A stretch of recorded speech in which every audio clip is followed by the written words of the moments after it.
This podcast is a quest for well-being, a quest for a meaningful life through the exploration of fundamental truth. Enlightening ideas, insights on physical, mental, and spiritual health. The inspiration is love. The aspiration is to awaken new ways of thinking that can lead us to a new way of being well. Welcome to Body, Mind, and Soul Healing Conversations.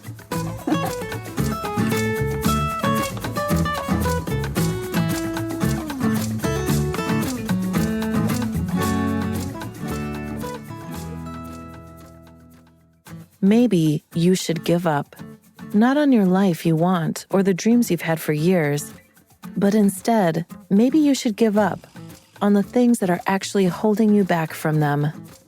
Maybe you should give up on anything that is getting in the way of you living the life that you want. If that sounds really simple, that's because it is. But just because it's simple doesn't mean it's easy. After all, you may need to give up on things you've been holding on to for most of your life. Giving up is actually the key to being successful. Every single successful person gives up all of the time. They give up on strategies and approaches that aren't getting results. They give up on ideas or goals they realize they don't want. They give up on negative feelings and fears that hold them back. They give up on anything that is getting in the way of creating the life they want. Valeria interviews Byron Morrison.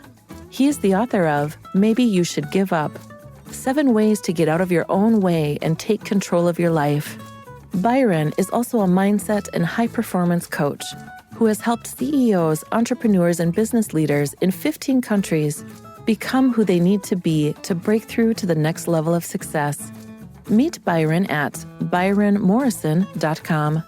Here's the interview with Byron Morrison.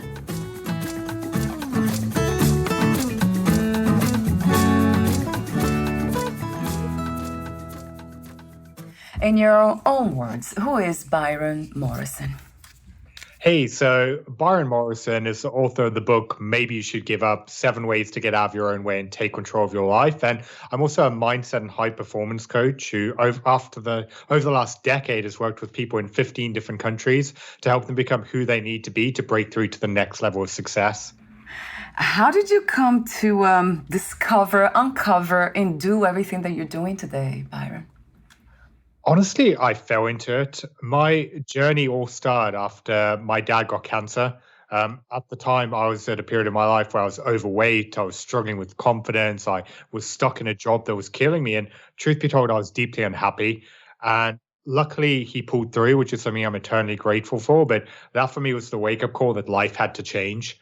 And I remember knowing what I needed to do, but for the next couple of years, I just wasn't doing it. I'd take 1 step forward and 2 steps back, and everything from my health, my relationships, and my professional success was at that point that I realized something else was going on. So I started learning everything I could about psychology and mindset and changing behaviors, determined to figure out how to turn my life around. And that was when I uncovered that the biggest barrier in the way was myself.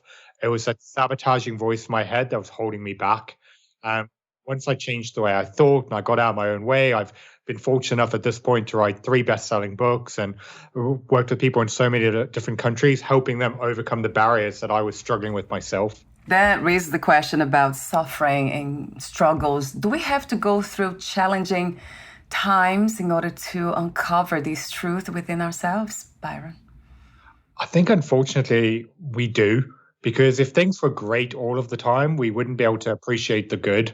And it's also in our darkest moments that we really figure out who we are, what we want, and we're pushed to a point that we have to move forward. Because one of my favorite quotes is, what you tolerate, you can never change.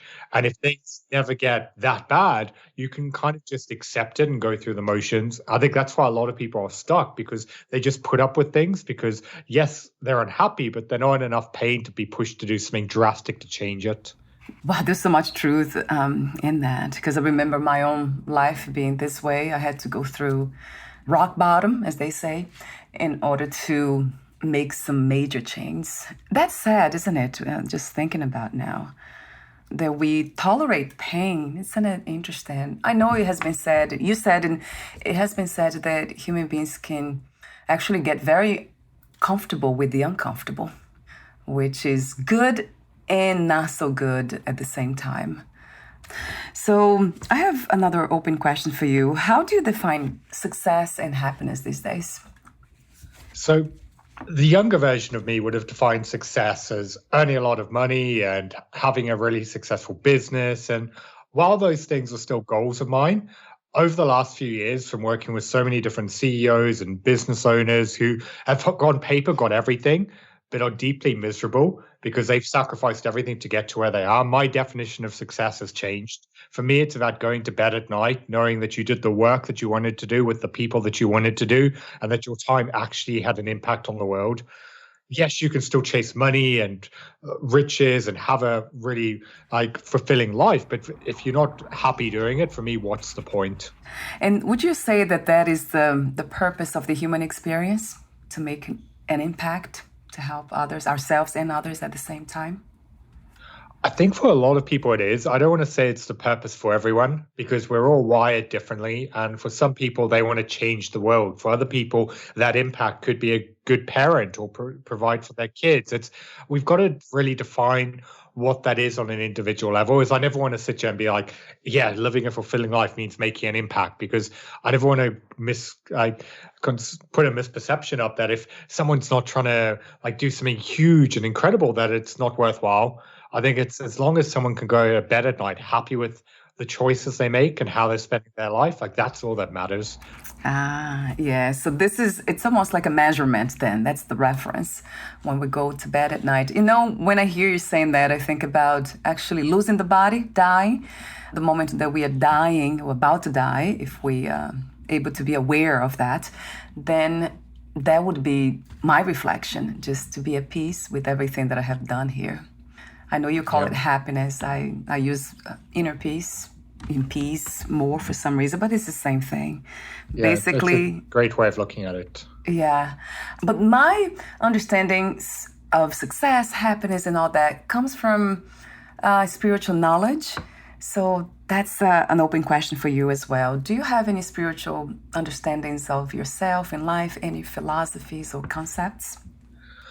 I'm not sure that I would label them necessarily spiritual, but the one big concept, similar to what you just said, there's the driving force for me, is realizing that you're never going to be able to change the time that you have here. And the harsh reality is a lot of people are going to wake up their end of their life looking back at what they didn't do and thinking, what if? And that's why, for me, what terrifies me far more than failure or putting myself out there is that fear of regret. And this is why a lot of the time I use the reference and framing of, at the end of my days, am I going to regret not having done this? And I use that to make choices based on the life I want to live. So you just find it as inner peace.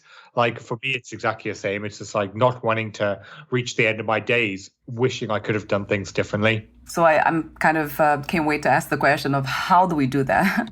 From your perspective, how do you help others to achieve this goal, this beautiful goal of going to bed happily? Yeah, I just asked you the question anyway. For me, it's partly figuring out what does someone actually want. Everyone's different. So anyone listening to us right now really needs to take a look on a deeper level of what does the life that they want to live actually look like. That's going to start giving you clarity on the actions you need to take in order to get there and make it happen. But one thing I would also add into that is also, I'm not a big fan of looking too far into the future, because a lot of people get caught up in saying, this is where I want to be in a year or 5 years or 10 years. But the problem with that is life can change. And when you put yourself too much in a box, you might end down a path where actually the life that you're living is, or your career or business or something else you're doing, it's not something you want anymore. And that's okay. But if you're too holding on to it, that's where a lot of people struggle letting go. And therefore they accept the situation they're in. You see it all the time where people may have worked most of their life to build a career, and then they realize it's not actually their passion or something they want to do anymore, but they struggle walking away from it because they convince themselves that they've put all this effort, they need to see it through. And that's why I always advocate to people, break it down, figure out, okay, where do I want to be in 90 days? What is a tangible step that you can take that will allow you to feel like you're moving forward, and then reassess, and don't put pressure on yourself if you want to pivot or change direction. And that ties in with the message in your book. Maybe you should give up 7 ways to get out of your own way and take control of your life. So in the book, you say giving up is actually the key to being successful. So I'd love to hear a bit more about this idea of giving up. I know that a lot of people, including myself, when we look at that phrase, we think, then it's basically accepting something that I don't want to accept. So it initially doesn't sound like it's something beneficial to us, but I know the impact of that myself. But talk to me about this concept of giving up. Why did you choose to use those words, giving up or give up? Yeah, so maybe you should give up is not about giving up on your goals and dreams. Instead, it's about giving up on everything that you're holding on to that's stopping you from reaching them. Because what I found over the last decade from working with so many people is that there are 7 mental barriers that we hold on to that keep us stuck in our own head and stop us from taking the actions we need to take to create the life we want, whether that's holding on to fear, comparing ourselves to others, being too hard on ourselves, or even putting off our happiness. We cling to these, and they're the reason that we're stuck. And that's why the concept is all about giving up on holding on to all these things so that you can set yourself free. And the reason why I love the title is it's just so counterintuitive, because a lot of the self-help world is like, never quit, keep pushing. But a lot of people, the reason why they don't move forward is they keep trying the same strategies that don't work. They keep chasing things they don't actually want. So the book is all about empowering you to just give up on everything that's not serving you so that you can finally take control of the life that you want. I guess a question that comes to mind that came from me is the doubts that arise when we given that choice, the option to give up something that's not serving us. So would you say the first step, it's really becoming clear on what is not serving us and how that is happening? Because doubts will arise, has been my case so many times. Why should I give up on this? What about if? And there's a lot of ifs and too many doubts there. So how do we become clear, Byron? A big part of that doubt is because you're seeking certainty. A lot of people, they want to know exactly what the outcome is going to be before they take action. But the problem with that is until you dive in, you're never going to know. And this is why a lot of people spend their entire life waiting for the perfect moment or everything to feel completely right before getting started. And that's why a big part of overcoming that doubt is allowing yourself to go in with the mentality that you're going to make mistakes. You're not going to get everything right straight away. But as you start making progress, everything will become clearer. And when you take that pressure off yourself, it becomes so much easier to begin. So you've just got to really understand where that doubt is coming from and what's missing that would allow you to feel like you're more confident in what needs to get done. And a lot of the time, it is just taking that first step and pushing yourself to believe that actually you can make it happen. Is this something that I know you work as a coach, you are a mindset and high performance coach. Do you meet your clients online and in person or just online? Everything I do is online. It's why I've managed to build a business that's allowed me the opportunity to work with people in so many different countries, because it goes back to when I first started. I wanted to build a business that gave me freedom, and that was why I set it up that way. Yeah, it sounds wonderful to me. And if anyone wants to contact you, what's the best place to contact you as a coach? The book, I'll have the link, the Amazon link, but your website's byronmorrison.com. Is that the best? Yeah, that's right. And people can also follow me on Instagram and LinkedIn. Put out daily videos and thought leadership posts and content on helping people take control of their lives. So if anyone just searches for author Byron Morrison, I'll come up on any platform. So going back to the book, Maybe You Should Give Up. There's a section here, a passage that I selected. You said, I did give up on playing it safe. I gave up on being afraid to failure. I gave up on worrying about what other people thought of me. I gave up on trying to be perfect. I gave up on all my excuses about why I couldn't succeed. I gave up putting off my happiness. So it's almost like a prayer in a way. It's almost like a mantra. For me, resonated. I gave up on trying to be perfect. That's something that I tried for so long and caused so much suffering. So perfection. Is this something that you also address, Byron? Oh, I take it that you do. So how do you address this it's almost like obsession with perfection that some of us have. Yeah, I talk about this in depth in section 6 of the book, but it's just really coming to understand that while being your own harshest critic is no doubt a great motivator, it's never going to lead to any real happiness, because no matter what you do, you're always going to have been able to do a little bit better. There's always going to be more that you could have done. And I find that perfectionism, a lot of people put it on a pedestal, convincing themselves that it's a good thing, when actually the perfectionism in itself is down to fear, because they're afraid of what happens if they fail. What if they're not good enough? What if people judge them? That's why they avoid putting things out there, because they worry about what's going to go wrong. And this is why a big part of overcoming perfectionism is understanding what's actually holding you back. Because a lot of the time it is that fear that you're convincing yourself is a positive, whereas it's actually taking you away from the life that you want. There's another 2 strategies I find are really powerful as well for overcoming perfectionism. And the first one is setting what I call an at-peace outcome. So this is basically thinking ahead of time, okay, what is the outcome that I would feel like is enough? It's good, it's going to get results. And when it happens, I'll feel at peace with the result. The reason why that's so important is if you don't have that in place, you're always just going to be focusing on the outcome and what could have gone better. So you're never going to feel like it's enough. The second strategy is to reframe anything that could have gone better into an opportunity. So rather than viewing, okay, we made these mistakes, this went wrong, reframe it in your own head of being like, okay, we've got this clarity, we've learned these lessons, this is how we're going to improve for the future to make it even better next time. So all of a sudden, instead of it being a negative, it's something that sets you up for success the next time you're in that situation. Yeah, that sounds like a recipe for success for sure, and happiness. And that also sounds to me like the work of healing, personal development, as some say. So we are working on ourselves and our belief systems. And speaking of belief systems, I like a section in your book. I think you say the 7 major beliefs that people need to give up in order to achieve the results they want in their lives. So reactiveness, that's one. Fear, you just mentioned. The future, short-term thinking, comparison, self-criticism, unhappiness.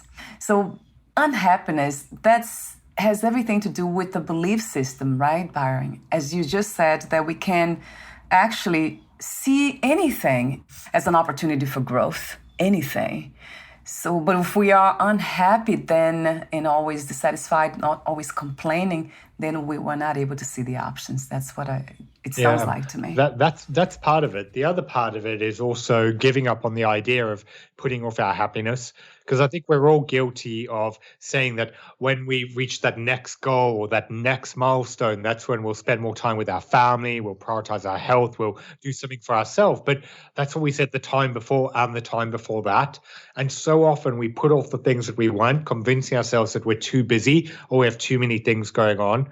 And that's why it is one of those beliefs that we have to overcome, that it's never going to be the perfect time. But if something's truly important to you, you have to make it a priority. And that starts with giving yourself permission that you're going to allow yourself to find a way to make it happen. It's really about figuring out the things that are truly important to you and just allowing yourself to follow through with them. Right. Oh, I love that.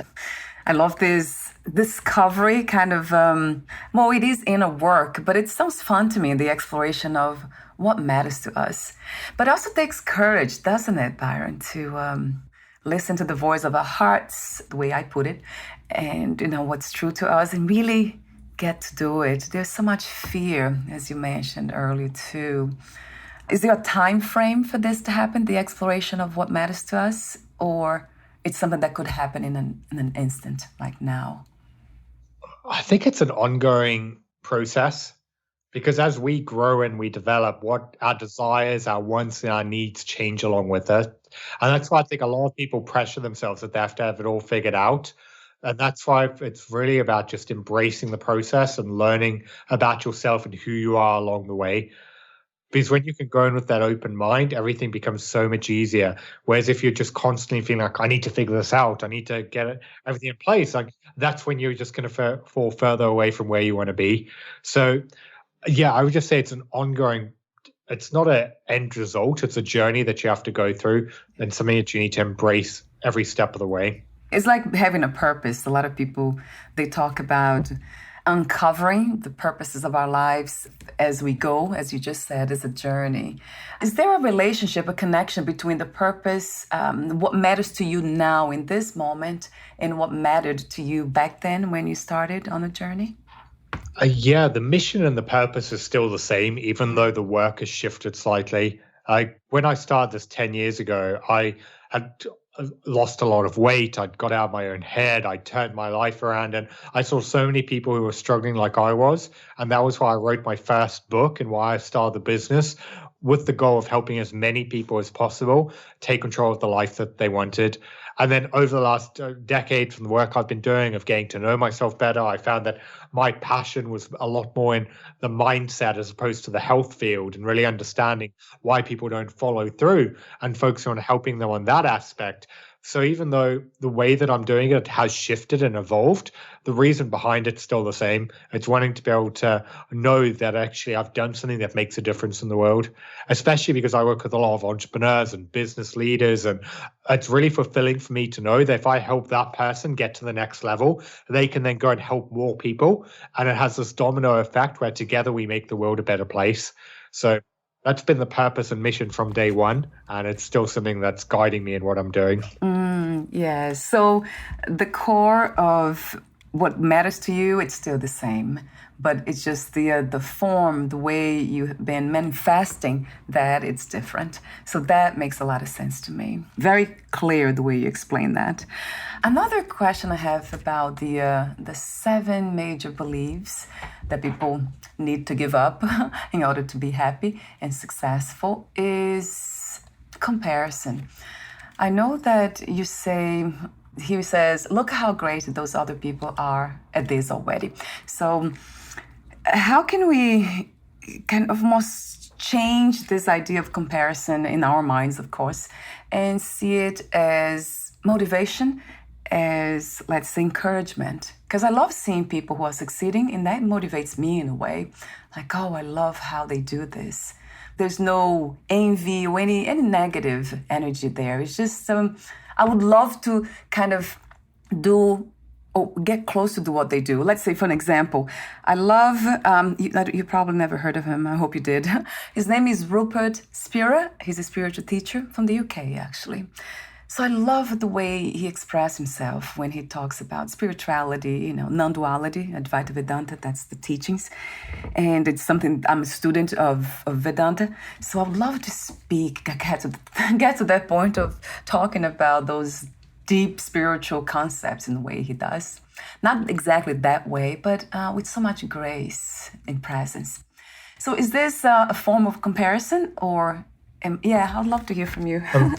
I wouldn't say that's really comparison. I'd say that's more admiration, because you see someone that inspires you and it makes you want to be better, which is a very big difference to say someone going on Instagram and having a look at people who are in better shape than them, people who are doing things that they wish they were doing and then feeling bad about themselves. Like, that's where comparison comes in. It's where you look at what someone else is doing and you use as a reflection to feel like you're not good enough.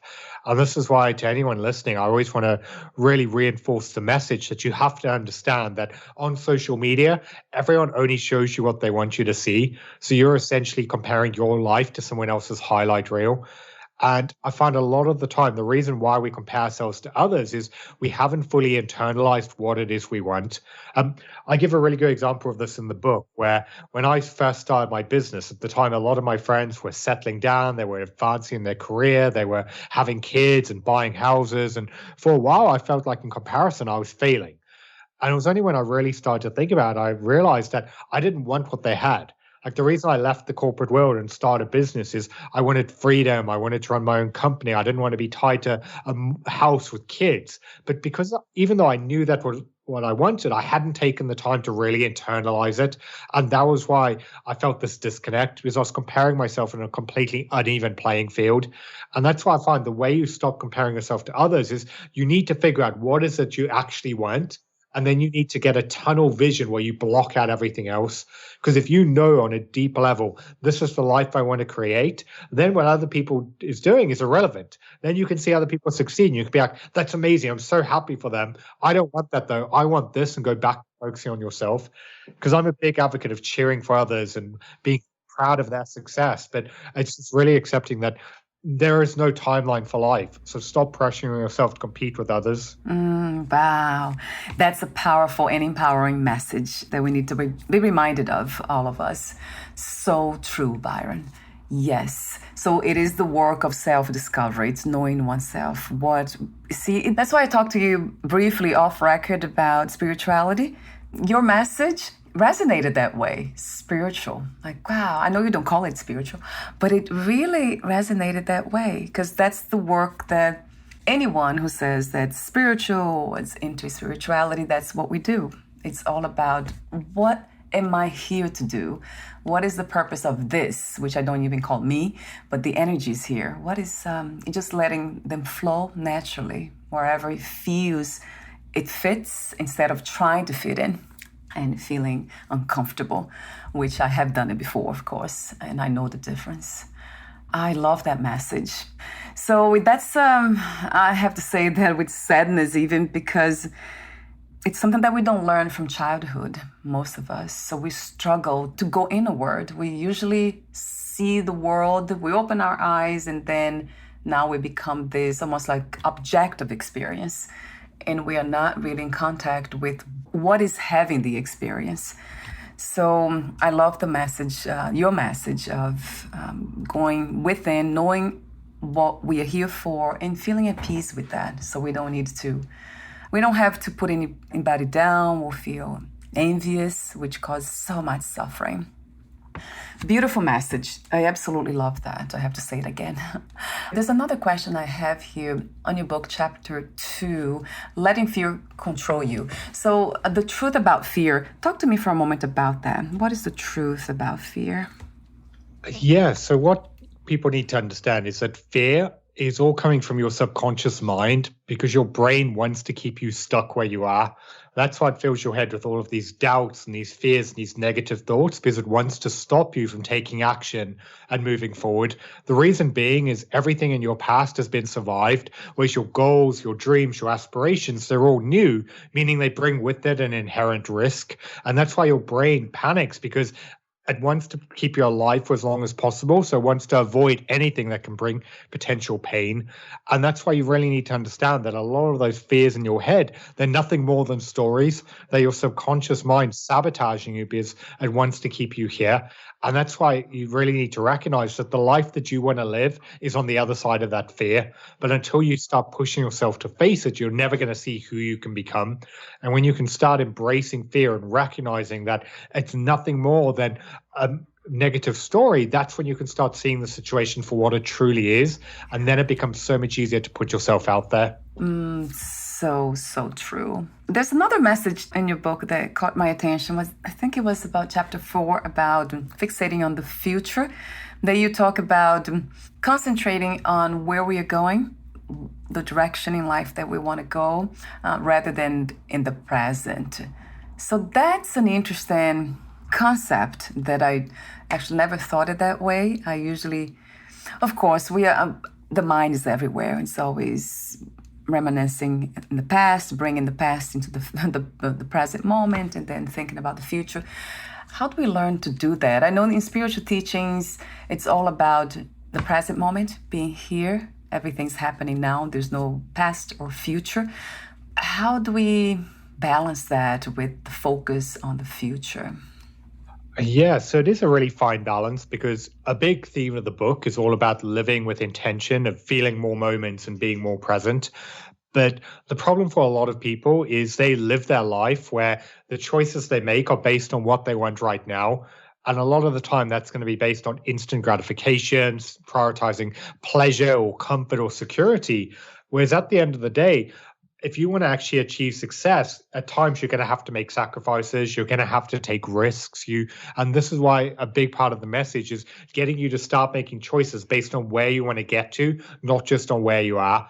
Because if you're always just prioritizing what you want in the moment, a lot of the time that's going to come at the expense of your future goals. Really easy to follow a health example that I think anyone can understand is, let's say you're trying to lose some weight. Well, if you're just prioritizing what you want in the moment, you're always going to pick that piece of cake or that chocolate bar because it makes you feel good. Whereas if you actually want to lose the weight, you need to make decisions based on your goal and the future version you want to create. And that means at those times, it's going to be passing on that junk food because you know it's going to take you further away from where you want to be. But most people don't think this way. They always think of what's going on in the moment, not recognizing those choices often take them further away from the future they want to create. So true. Yeah. It's the same whether it's in business, relationships, or every other area of your life. What is your concept or your idea of freedom? What is to be free?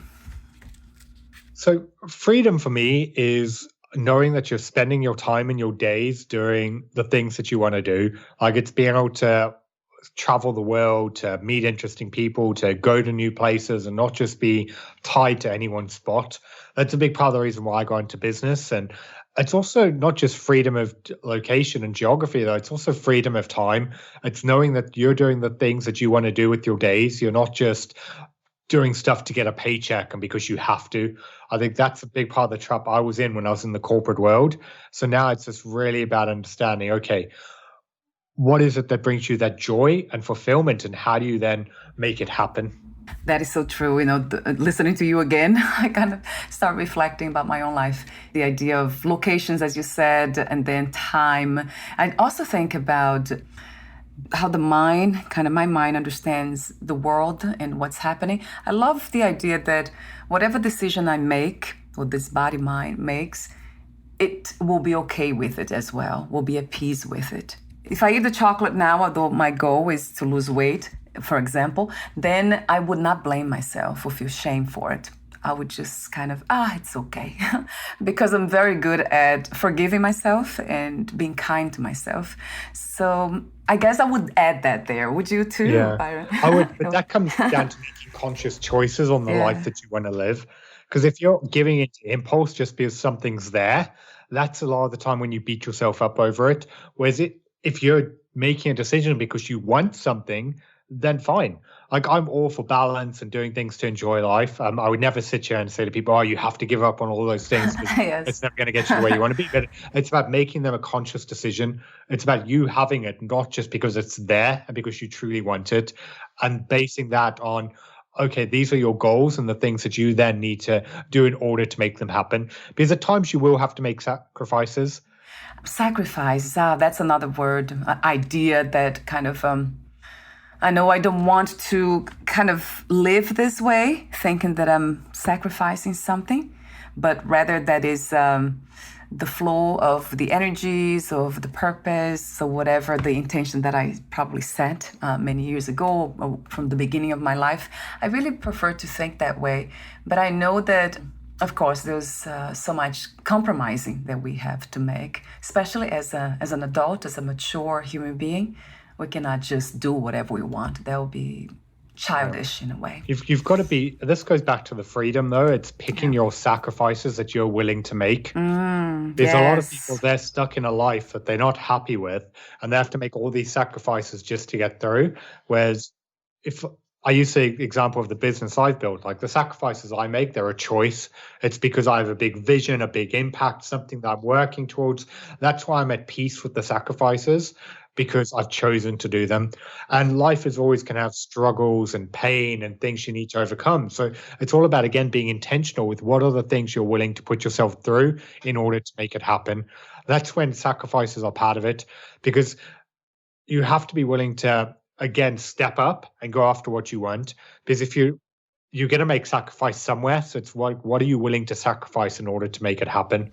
Yes, yeah. So that feels very much like we are in control. And that's something that I struggle with a lot of times, the idea that there's the control idea that, I can control this, but it's not really control. I love the way you say that. It's more intentions and conscious decisions and the sacrifices we are willing to make. That changes everything. The way you phrase it, it really changes everything. So language is very important. It's interesting. So we're almost at the end, and I have way too many notes here. So I want to mention also something else in the book that caught my attention that has to do with the main message, happiness. success, you have the 3 steps to happiness, the happiness now, actually, in this moment. Prioritize yourself, get to know the best version of yourself, be present. So the question for me that arose before, and it's still here, is how do we know when we are actually in contact with the best version of ourselves? What is the measurement for that? Yeah. So for me, it's less of a measurement and it's more knowing where you're going and the actions that you need to take. And it's being able to ask yourself when you go to bed tonight, did you show up as the person that you wanted to be? Did you take action that got you close towards the life that you wanted? And if so, are you at peace with that? Because the reason why I like that as the definition of happiness is becoming the best version of yourself is it grows with you. As you evolve and you move through your journey, that changes along the way. And that's why being the best version of yourself, we all know deep down when we're not showing up properly, when we're not following through, when we're not doing things as our best.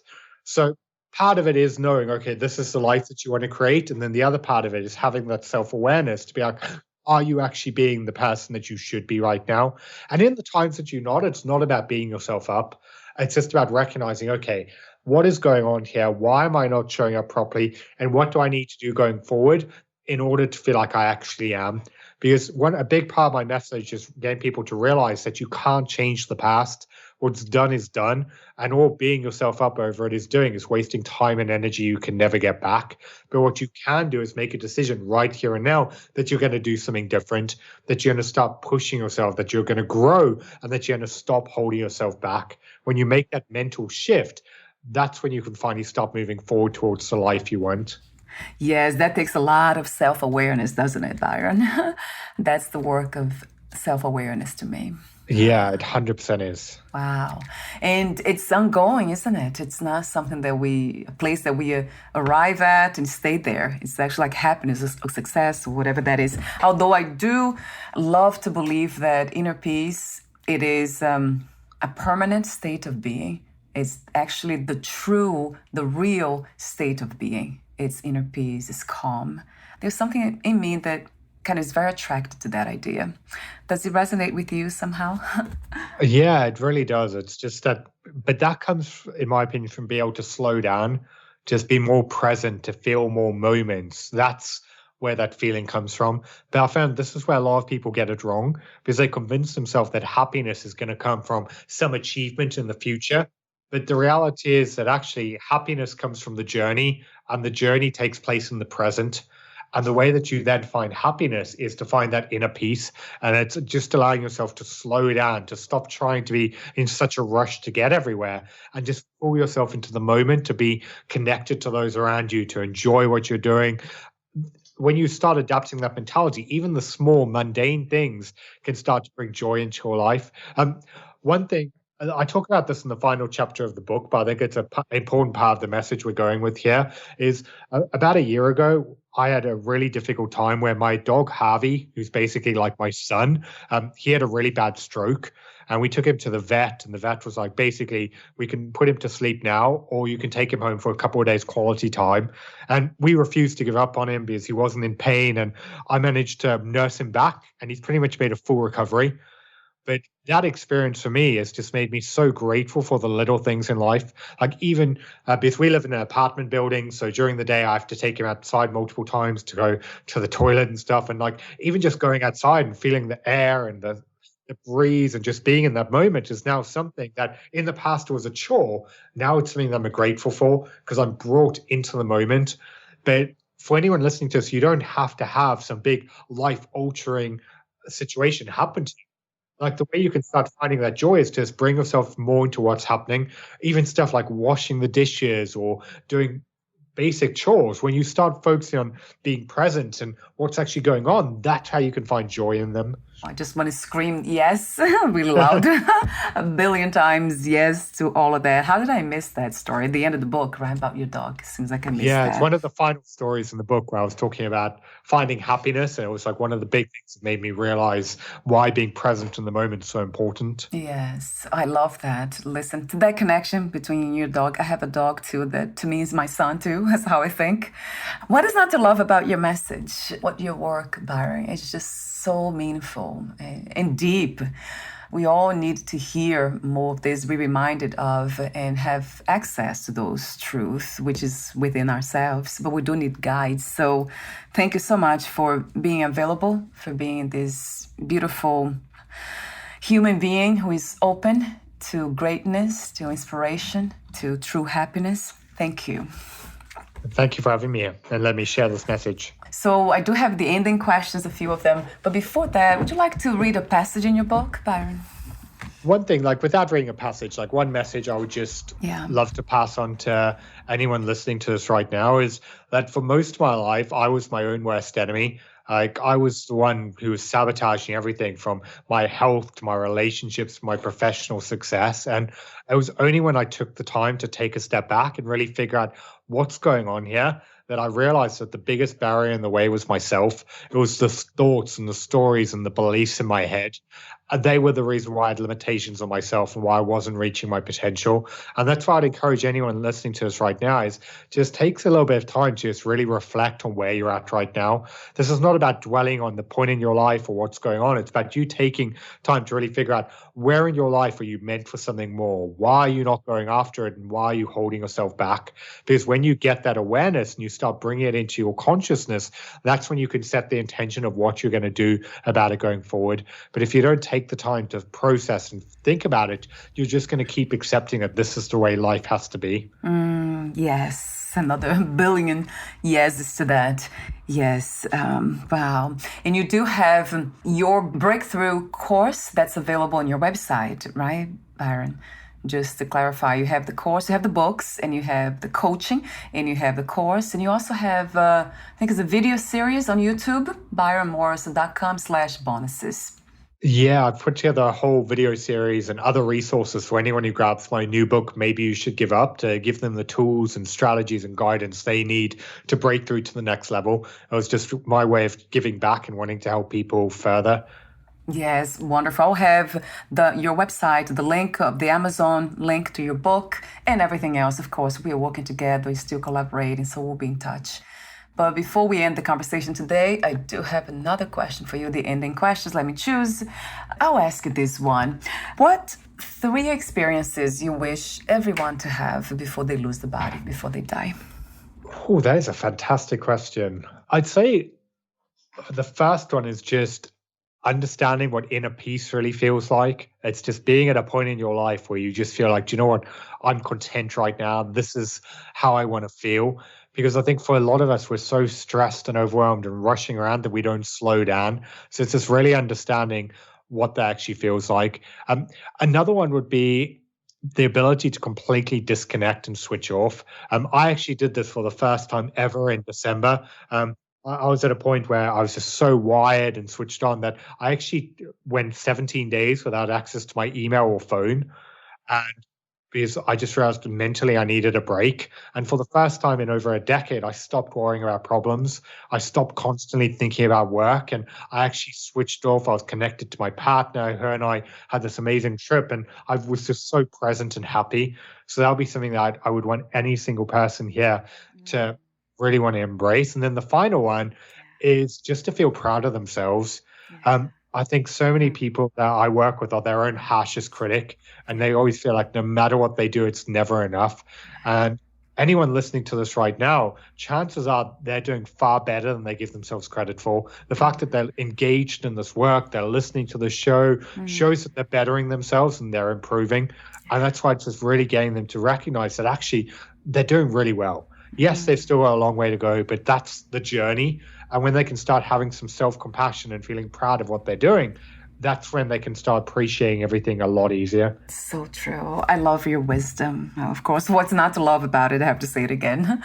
Thank you so much again for your presence here today and your contribution to happiness, peace, success, and all these great achievements that I wish for all humans to have as well. Thank you so much again, Byron, and we'll talk soon. Thank you. Bye for now.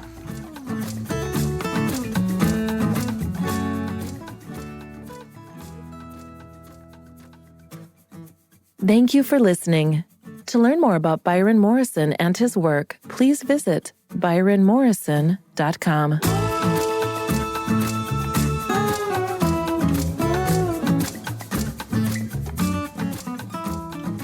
learn more about this podcast, please visit fitforjoy.org/podcast. Thank you again for listening, and bye for now.